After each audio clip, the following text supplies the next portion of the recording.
I've noticed a very interesting pattern today. We were actually installing our systems in one of our hospitals, and this is a very rigorous process. It takes time, it takes a lot of patience, and the best way to do it is to be very friendly and to be very good with everybody, connect with them, understand what are their actual problems, and actually solve them. This is a concept which I learned from a show called New Amsterdam. I have to admit that because it's an amazing show. If you are into medical dramas, go for it.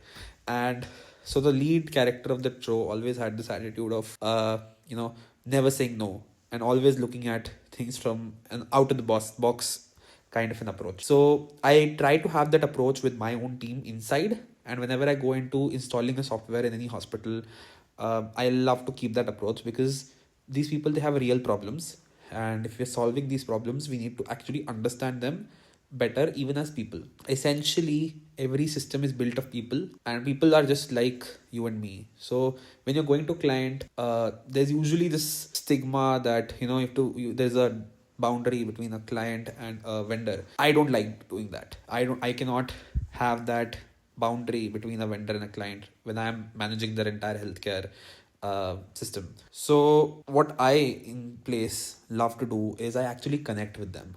I connect with the staff, and that happens to such extent that today I was asked by somebody who is part of the cleaning staff in a washroom that when what is the software that they are getting, and I had such an amazing chat with him, 2 minutes, 3 minutes, but uh, it's so grounding to understand how something as simple as software is actually making impact in somebody's life, making them feel more important. And by the way, we do have something for them as well, for sanitation workers and for people who are working in waste management in healthcare.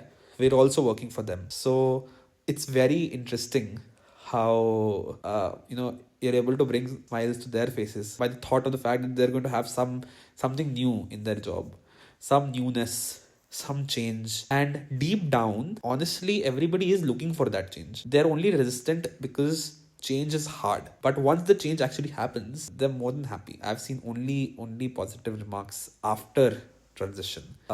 Any negative remarks, we always convert them into positives by making the changes that are given to us. So it's very, very interesting to see how our team is actually functioning in this entire structure. And I'm loving the process of onboarding these hospitals, on getting to connect with these teams, actually being part of these teams, and sharing whatever little time I have with them to actually better the system, improve the system, learn from them, improve myself as a person, even.